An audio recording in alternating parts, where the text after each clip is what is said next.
Hello everybody, Skin Deep Beauty Vlogger here. I hope you're all really well. Today I've got my monthly miniatures and I'm afraid these are really delayed, so sorry about that. While I'm apologising, I'm also going to apologise for the state of my nails. They've just all decided to break in the last week. I don't know if it's the change in seasons or because I've been a bit run down, but I'm just giving them a rest from some nail polish and hoping that that will do them some good. If you don't already know, then Monthly Miniatures is my own sort of beauty box subscription service. I don't do it commercially, but it's just a way of me reviewing a set amount of samples every month. I post them at the beginning of the month on my blog, so you know what I'm reviewing that month. There's a chance for you to vote for the next month's samples in the middle of the month on my blog, and then at the end of the month, or as this one is very belatedly, I will do a review on my vlog channel. As a reminder, last month I received a hand cream, a perfume, a face mask, a hair oil, and a face moisturiser. I just forgot that last one there. So without further ado, I will get on with the mini reviews. The first product is the L'Occitane hand cream. This is their best-selling shea butter hand cream. They sell something ridiculous like one tube every 3 seconds, and I know that my friends are really big fans of this product as well. It's a really popular product. I liked it. I have to say that I'm really lazy when it comes to hand cream, so as you can see I haven't really used a great deal of it. It's quite a thick cream. I didn't overly love the scent. It's certainly not offensive, it's just a sort of creamy scent. It's easily absorbed, it's not greasy, and I can see why it's certainly popular.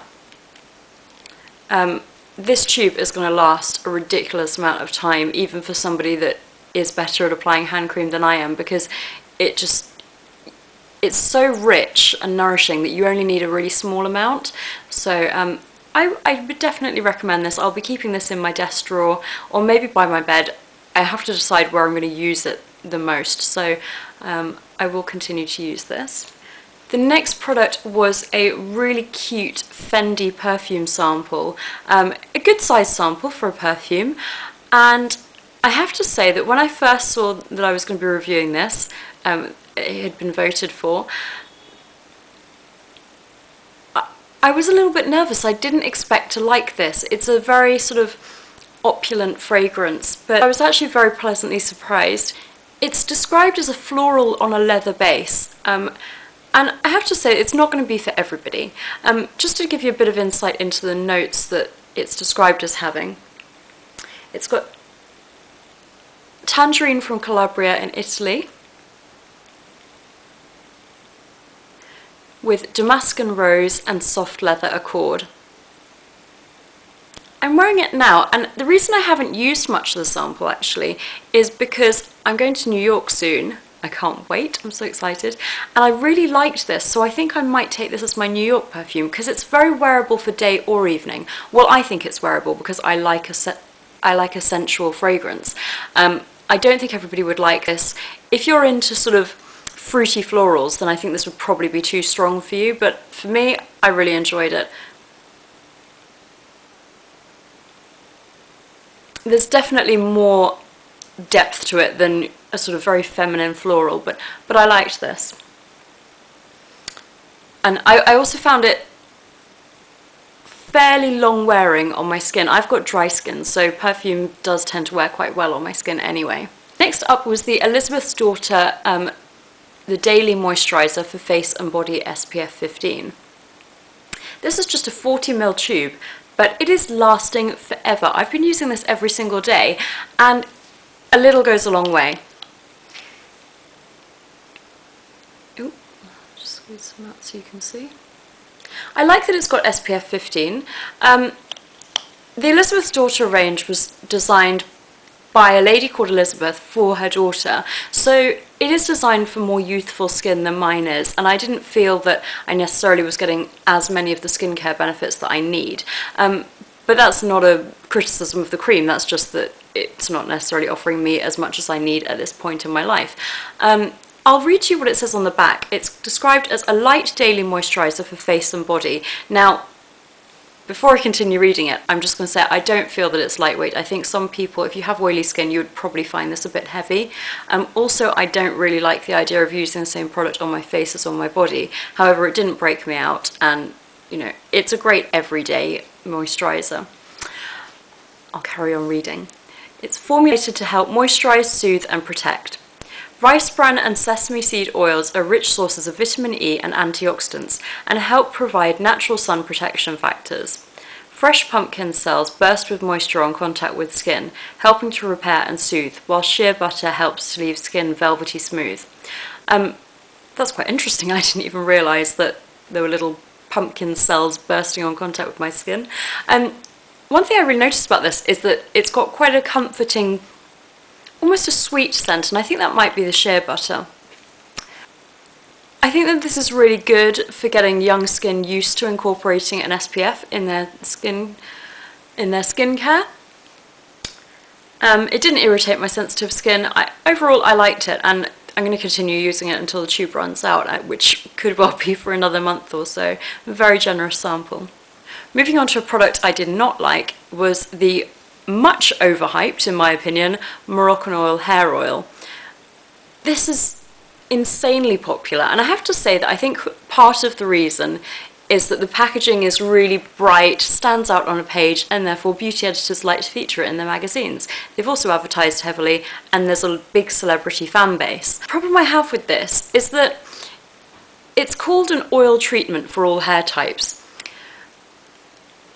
And I just used it in the same way that I would normally use my hair oil, by applying it when my hair's wet, just a small amount, and then blow drying my hair and styling as usual. Considering it's called a treatment, I didn't feel that it was offering my hair any sort of nourishing benefits. Compared to my favourite Healthy Sexy Hair Soy Renewal serum oil, I can't remember the full name of it, I just didn't like this. I felt it was very plasticky. It's a very silicone heavy product, which some people get on really well with. I don't. It even smelt plasticky. It's meant to have a fruity fragrance, and I have to say, I don't really think so. I've barely used any from the bottle. I did like the bottle. I like that the sample is a sort of miniature, it really is a miniature version of the full size, and it's a very generous size. I mean, that would last a long time, and little goes a long way. This is just the 25ml one. But I mean, look at that ingredients list. There's not much that's going to be doing some good for your hair. I just think it's overrated. Sorry, Moroccan oil fans. Obviously, a lot of people like it, so maybe if you can get your hands on a small sample, give it a go. But I would be very careful about investing a lot of money as well in the full size, because you may not think that it lives up to the hype. The last product was the Oskia Renaissance mask, which came in this little bag like this. I've only used this once so far, and I think they've probably got sufficient to use another, to do one more mask. And then it comes in a nice weighty tub. I'll just take off the protectant.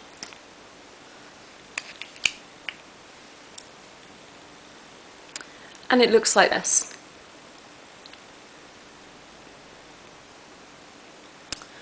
I really, really liked this. I'm going to write a full review of it on my blog in due course, so do stay tuned for that. It's almost like, it almost reminded me of a balm cleanser, because it's got a balm style formula which feels incredibly luxurious to sort of massage into your skin. I mean, the packaging looks expensive, so I was already expecting something that was going to feel indulgent and a treat, but I really was impressed with this. I've never tried a mask quite like it, and I've tried a lot of face masks. It has a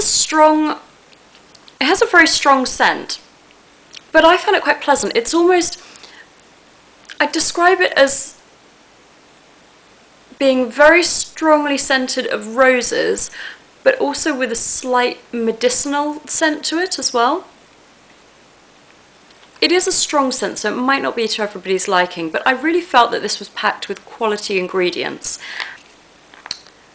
I liked the sort of ritualistic element of this, because although it's a balm, as you can see, to start off with, it turned white as I massaged it into my skin, and that really did encourage me to massage it into my skin.